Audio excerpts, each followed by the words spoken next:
Parang hindi nakakaya sa inyo. Ito. Sabi dito sabi sa hula. Asan na rito? Sabi ng Billionaire News Channel, we remain the bullying capital of the world. Senator Raffy Tulfo on Monday pushed for a stronger measure to address bullying in schools, including stiffer penalties, expanded legal coverage, and the use of technology in reporting and investigation. During a joint Senate hearing, Tulfo cited the rising bullying incident despite the Anti-Bullying Act of 2013. Social. Sorry, 13. And called for updates to improve enforcement and student protection.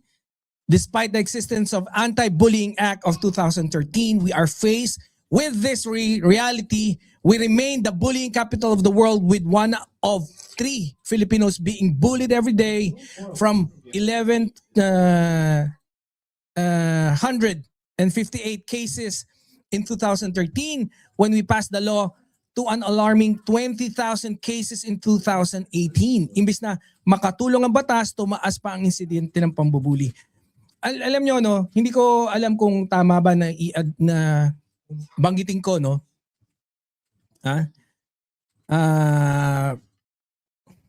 Kasi tayo, lalo na ngayon, no, nakikita ko sa social media, medyo palala yung yung nag-aaway, 'di ba? Yung biglang ayaw mag-partake advantage. Sa tingin ko 'di ba, yung road rage. Yes, I'm not saying that it's connected with bullying, pero ang sinasabi ko lang is yung palala yung mga nag-aaway, no? And syempre nag-start 'yan hindi naman dun sa yung pagtanda na sa school nagsisimula madalas 'yan. And yun nga, no, minsan sa mga magtotropa, sa magkakapitbahay, yung bata pa lang nag-start 'yan, 'di ba? Yun nga, nagpasa tayo ng batas noong 2013, and we are fortunate andyan si Senator Raffy Tulfo. Of course, pagka okay naman yung niya, purihin natin, 'di ba?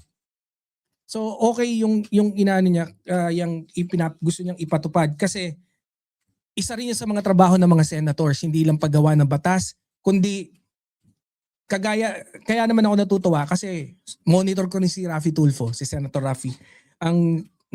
Syempre, isa sa mga pangako niya, no? Kasi 'di ba may programa siya, yung RTIA, and sabi niya nga pagka mananalo siya, re-reviewin niya yung mga batas na hindi na nagiging relevant or hindi na nagiging epektibo sa kasalukuyang kapanahunan. So, yun nga yung maganda. So, isa yan, yung nakita niya, yung Anti-Bullying Act, no? Nung pinasa ng 2013.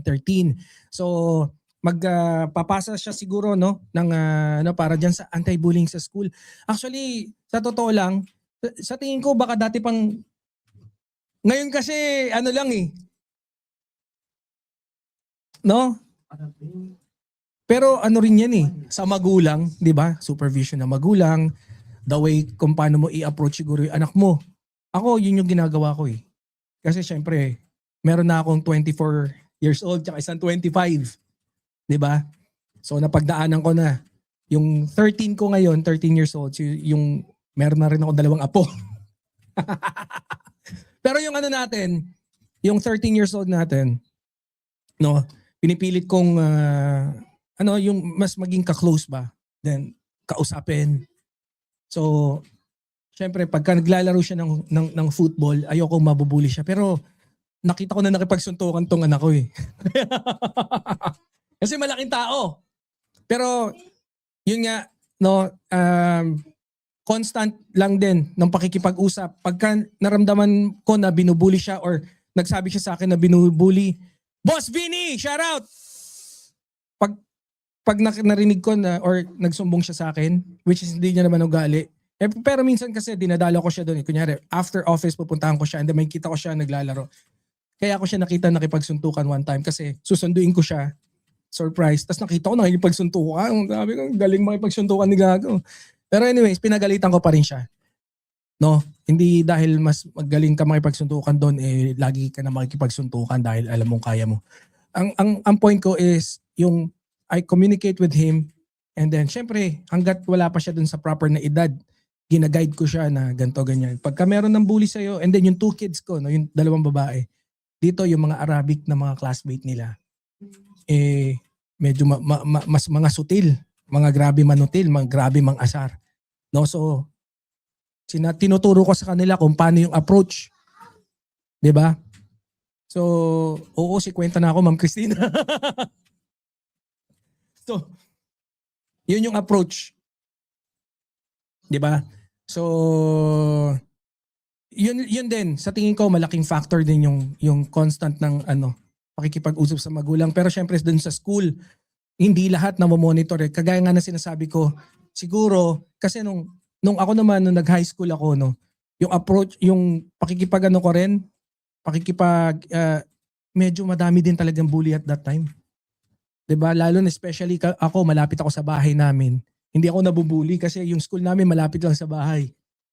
'Di ba? So, hindi ka masyado mabubuli. Tsaka syempre, putya, siga. Siga ako eh. Pero hindi ako nambubuli, no? Hindi ako nambubuli. So, ayan, magandang ewan ko ba kung may kasaysayan.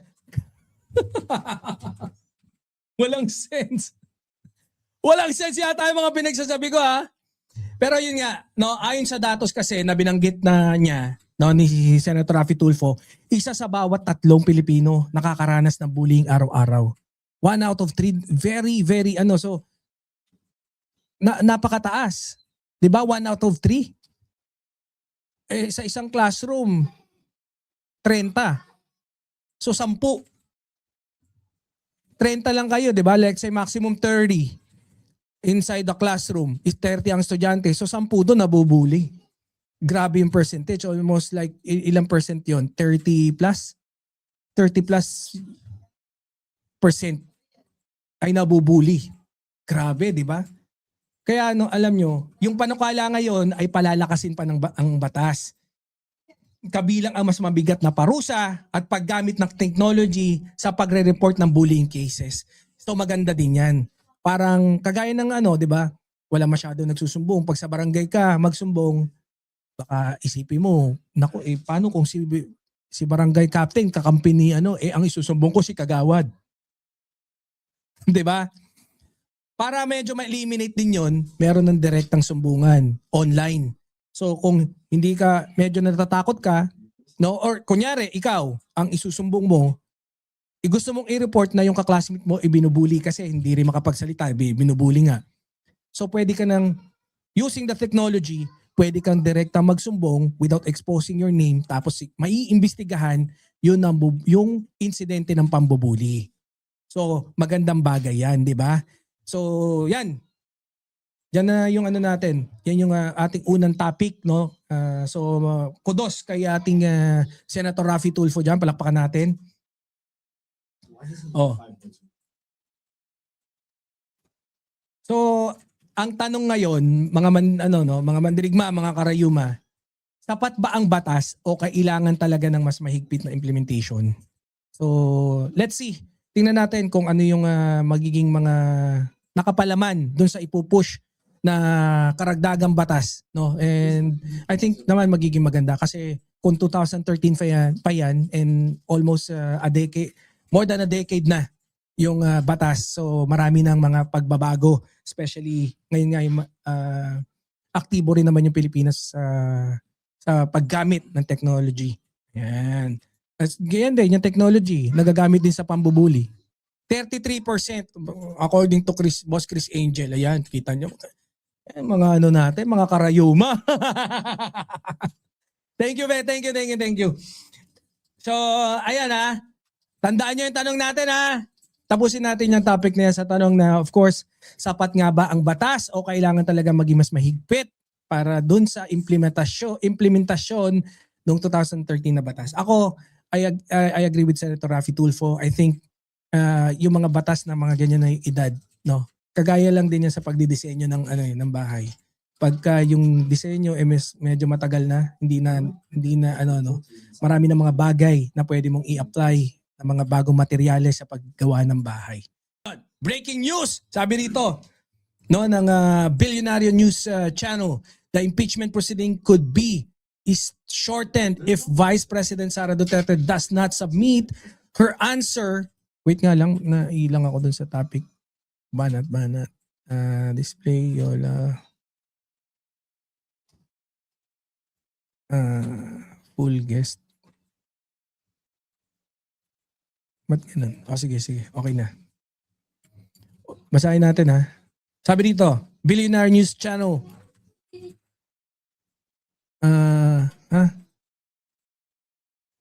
Dito ko na nga lang ilagay yan. Sabi dito, the impeachment proceedings could be shortened if Vice President Sara does not submit her answer to the allegations in 2 remaining complaints found sufficient in form and in substance by the House Committee on Justice. I think nung kinokolek siguro to, no, itong topic na to ng ating team, hindi pa nagpapasa. Kasi 7 hours ago to. So siguro most probably mga 10 hours ago nung nakolekta to. It was, or maybe it was yesterday. Kasi nga, no, medyo may maraming pautot itong si, sino to? Itong si Sara Duterte. Masyadong nagpakipot yung kanilang team. And I think last minute, bago sila talaga nagpasa ng kanilang, hindi, I think umabot naman talaga sila sa deadline. No? Pero they use all the time in the world bago sila magpasa. And yun naman, they have all the rights naman to do that. So, yun nga, nakapagpasa na sila. So medyo superseded na tong topic na to. 'Di ba? Pero yun nga, nagpasa na sila and I think few of you, I'm pretty sure did manage to see my post on Facebook, on my Facebook page. And yun nga, no, nakita nyo yung interview ni Sara Duterte doon, nagahang. Nangangamote. 'Di ba? Tinatanong, talaga grabe, no. Sana ako talaga, anyways, okay lang 'yan, nakapagpasa siya, tama lang din naman na sumagot. Kasi nga buti nagsalita si Attorney Ridon bago na no. So pag sabi niya mas mapapabilis yung impeachment, malamang baka natakot. Kung hindi man, ganun pa rin, win-win na situation pa rin tayo diyan sa balitang 'yan dahil nga syempre, nagpasa na. Eh ngayon may makakastigo. And I think everyone, not everyone but most of the people in the Congress are really shouting, no, to open the books. Yun! Buksan! Buksan, papasukin ako. Bulaklak para sa'yo. Di ba may ganong kanta? So ayan na. Sana mabuksan na kagad yung bangko. No, diyan magkakaalaman na kagad dito, no? Titingnan natin kung sino mas mapapahiya.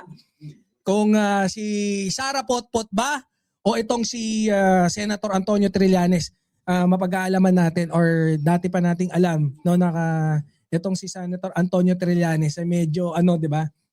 Siya yung nagpo-provide ng mga dokumento na nagpapatunay na kung saan ito nga daw si Sara Duterte, 'di ba? Nakakatanggap ng salapi. Nakakatanggap ng pera sa mga drug lords. Anyways, so yan. Syempre, kapakanabig. Ewan ko ba, bahala kayo dyan. Nabulol Pinilit kapakapanabik. Nakakapanabik. Ayun, lang nakakapanabik. Yung mga eksenang yan pagdating sa impeachment, di ba? Lahat tayo. Di ba? Kutya, medyo maganda. Ngayon, maganda nga manood ng Committee on Justice, di ba? Kutya, merong may action, di ba? Tapos may eksena ng talino, may imahinasyon, di ba? May bold.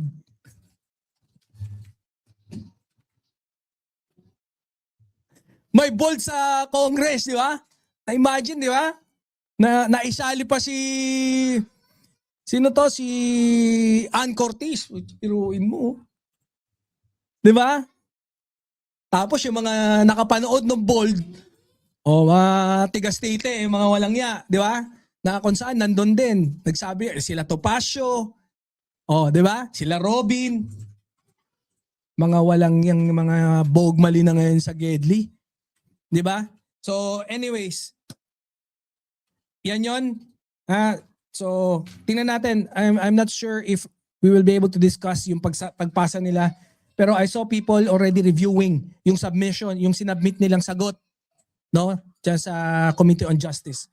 So yun yung mas magandang abangan. And yun nga. So sa madaling salita, mga mandirigma, mga karayuma, no? Ang susunod na hakbang dito ay nakadepende na doon sa pag-review nung ipinasang sagot nila diyan sa aligasyon na ipinasa nila sa Committee on Justice. Yan, okay, okay.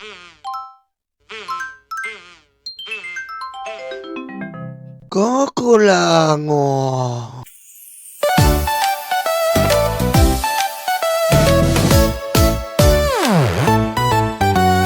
Tanggap, tanggap, luga, luga, DDS, DDS. Dating nyo ay karton, dating nyo ay karton.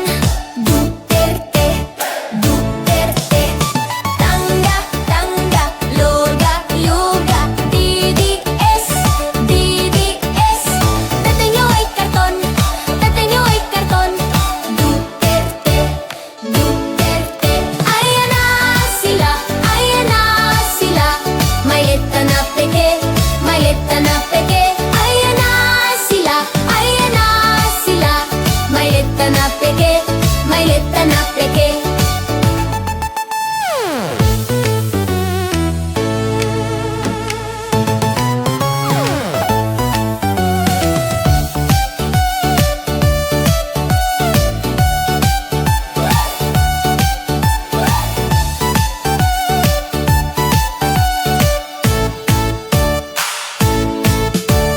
Tangga, tangga, luga, luga, DDS, DDS.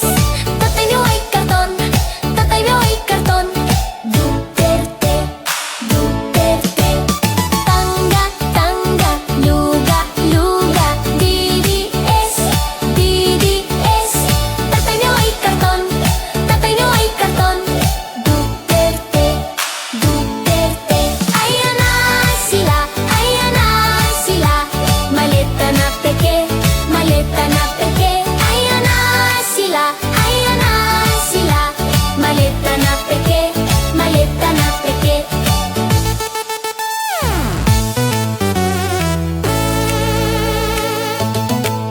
Sara nababali na siya. Sara nababali na siya.